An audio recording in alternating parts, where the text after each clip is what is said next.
अस्सलामुअलैकुम दोस्तों, मेरा नाम हमज़ा ख़ान है और हम आपको अपने चैनल में खुशामदीद कहते हैं। दोस्तों, आज की वीडियो में मैं आपको ये बताऊंगा कि ये जो विंडो एसी का मोटर की कनेक्शन है वो किस तरह की जाती है और आपने इसको कैसे चेक करना है कि इसमें कौन सा वायर स्पीड की है और कौन सा वायर कनेक्शन की है और कौन सा रनिंग है और कौन सा स्टार्टिंग है। तो आज की वीडियो में मैं आपको स्टेप बाय स्टेप सारा बताऊंगा कि इसके डायग्राम से आप लोग कैसे आइडिया लगा सकते हो कि इसमें ये जो कनेक्शन है वो किस किस मकसद के लिए इस्तेमाल किया जाता है और इसकी कनेक्शन आपने कैसे करना है। तो दोस्तों, आप कोशिश करें कि इस छोटी सी वीडियो को शुरू से लेकर एंड तक देखिए तो आपको अच्छी तरीके से समझ आएगा। और मैं कोशिश ये भी करूँगा कि जितना भी इसी मोटर से रिलेटेड कनेक्शन है वो इस वीडियो में मैं आपको कवर करके दे दूँ ताकि इस वीडियो देखने के बाद आपको कोई कन्फ्यूजन ना हो। तो चले फ्रेंड्स, टाइम को बिना वेस्ट किए वीडियो को करते शुरू। अच्छा दोस्तों, यहाँ पर आप देख सकते हो इसके ऊपर वायरिंग का जो डायग्राम है वो भी बना हुआ है।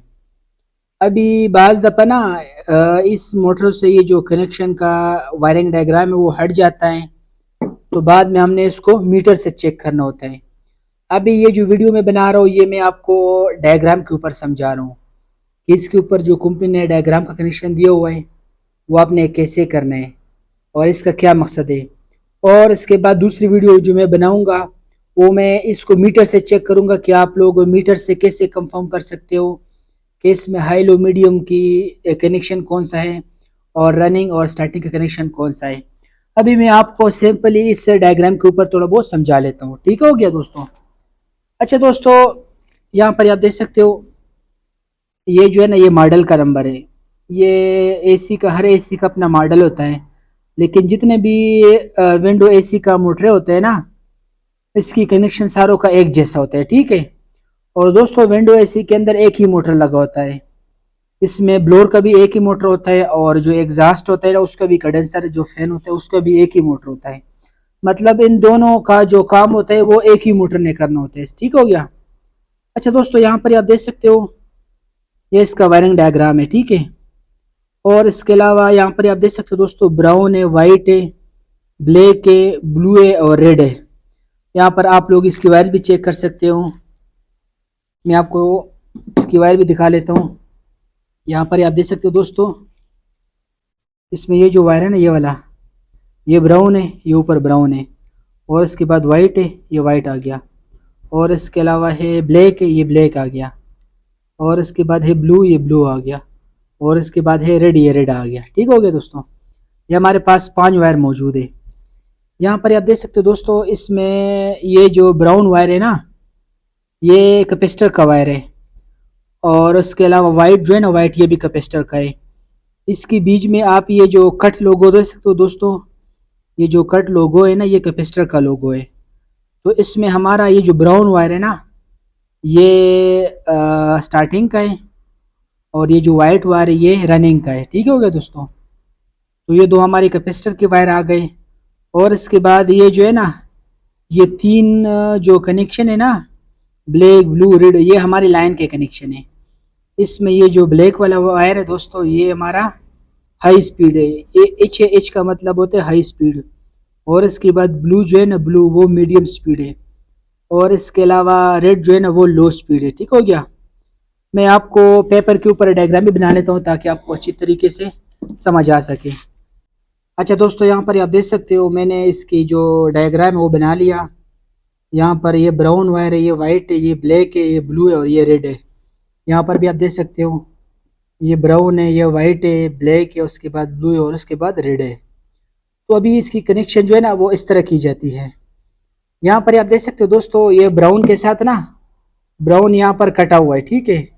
तो ब्राउन हमारा आ जाएगा स्टार्टिंग पर, तो यहाँ पर ये आ गया, स्टार्टिंग के साथ कनेक्ट हो गया। सही हो गया? ब्राउन जो इसका वायर है ना वो स्टार्टिंग के साथ लग जाएगा कैपेसिटर के एक साइड पर।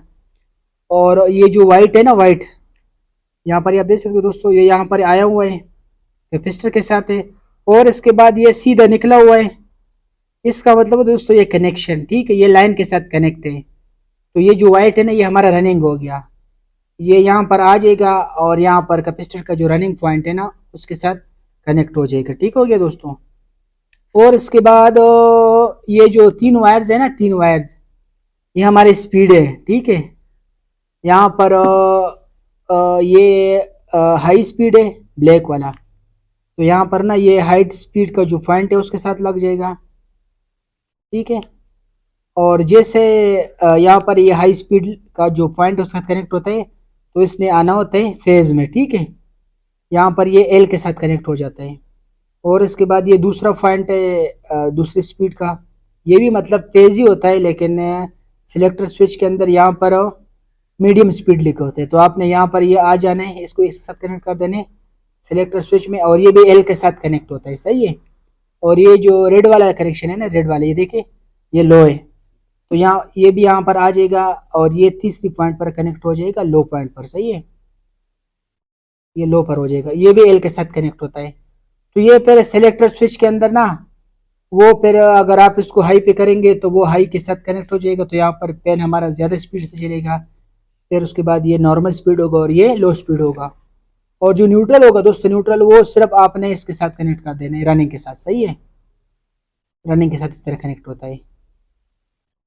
तो ये सिर्फ कैपेसिटर के साथ कनेक्ट होता है न्यूट्रल, और इसके साथ ये फेस कनेक्ट होता है, सही है। और यहाँ पर हमारे दो पॉइंट निकल जाते हैं। यहाँ पर ये लोड का हो गया और ये न्यूट्रल हो गया, ठीक है दोस्तों। यहाँ पर आपने इसको इसलिए कनेक्शन कर लेना है। तो मुझे उम्मीद दोस्तों कि यहाँ तक आप लोग को अच्छी तरीके से समझ में आ गया होगा, और मैंने आपको स्टेप बाय स्टेप समझा दिया। दोस्तों अगर वीडियो अच्छी लगी तो वीडियो को ज़रूर लाइक करें, और अगर आप लोगों के जहन में कोई किस्म का सवाल हो तो हमसे कमेंट बॉक्स में पूछ सकते हो। हमजा भाई को दे इजाज़त, दुआ में याद रखिए। अल्लाह हाफिज़।